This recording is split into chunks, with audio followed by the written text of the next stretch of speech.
Hey everyone, so I just wanted to go over some different sizes of betta tanks. I'm going to start with small and work my way up to big. So the first one is small, super duper duper duper duper tiny betta tanks, such as this one. This one is top fin something or other, and it is only like, I think it's half a gallon or 3/4 of a gallon tank. See here, it's like a half moon. This is really not suitable for any type of fish, and honestly, it's not even really suitable for anything at all except for like a moss ball.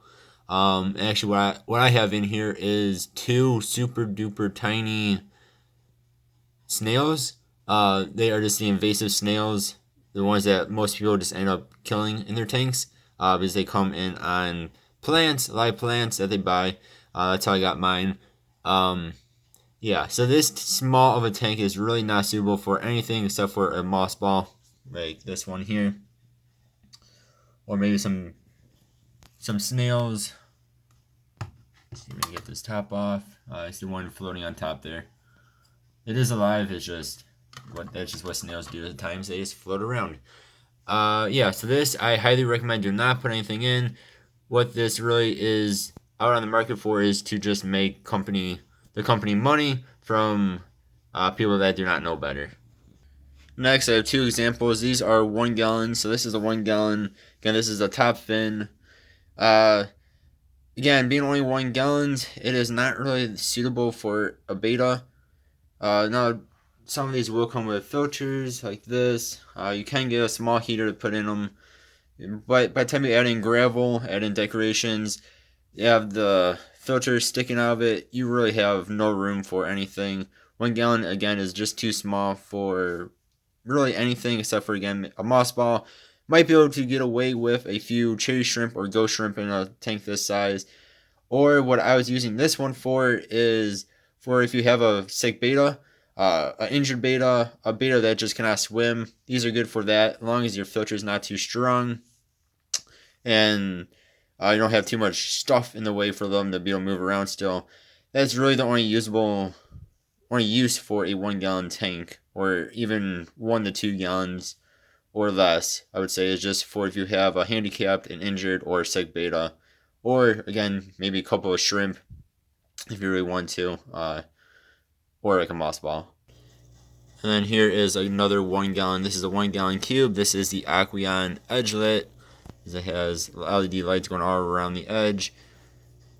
Rimless tank. This one is actually set up compared to the other one.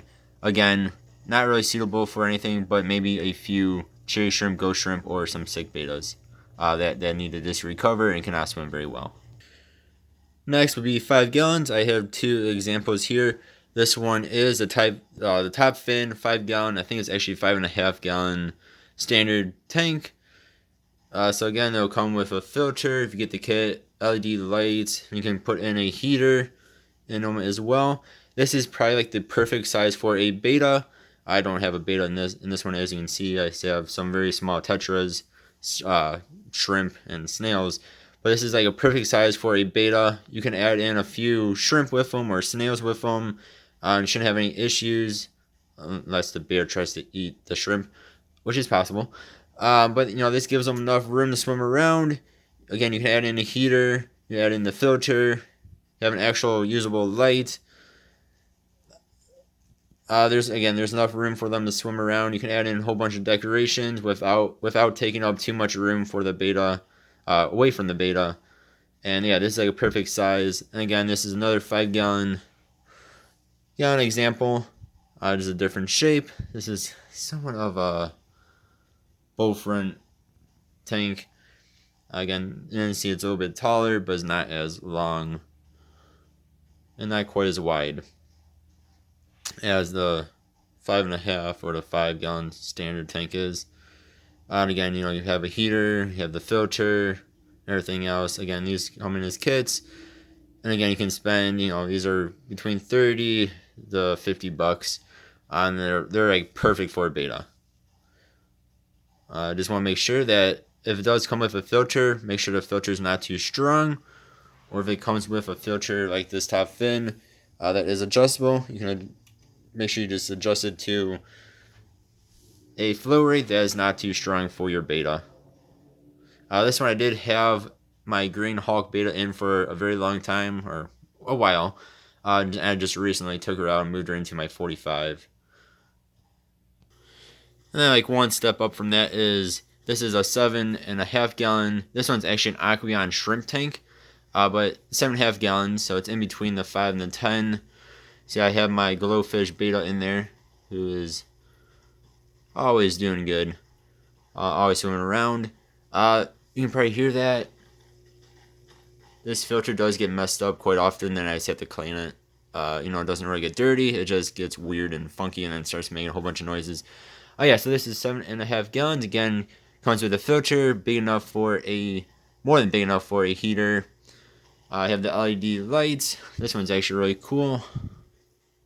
It's a little bit hard to show off, but it has LED lights on the front and then the two sides. That's nice and flat. Again, you can get a whole bunch of decorations in this one, especially being a cube. Yeah. Adding some live plants. Again, this Aqueon is actually made for shrimp and plants, so the lighting is actually pretty good for live plants.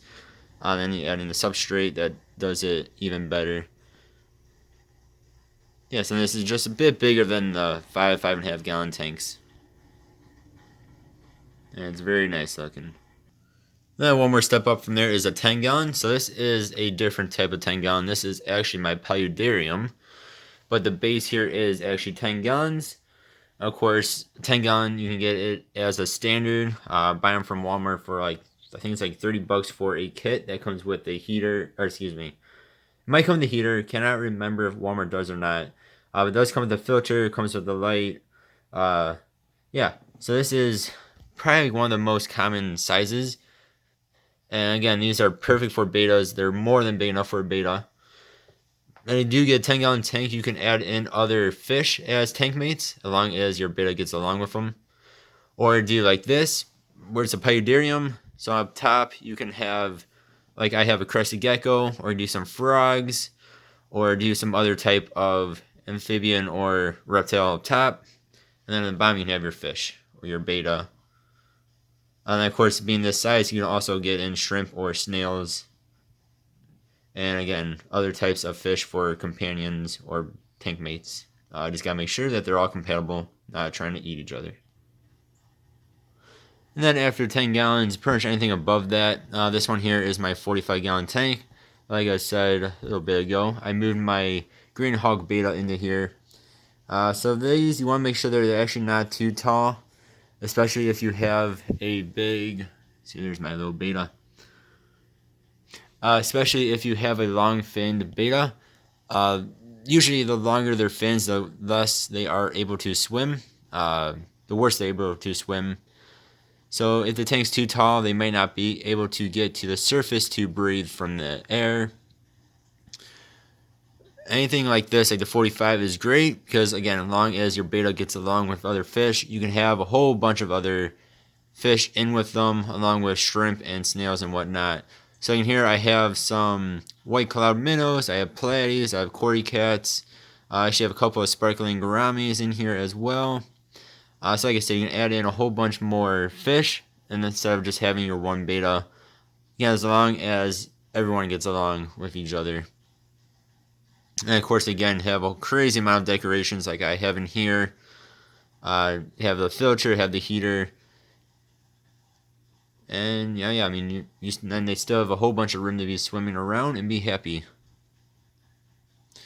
Yeah, so there's just some examples of different sizes of betta tanks. So again, 5 gallons and up is going to be great. You just don't want to make it too tall if you have a betta that cannot swim very well due to having long fins. So the longer the fins on the betta, probably the less they are going to be able to swim.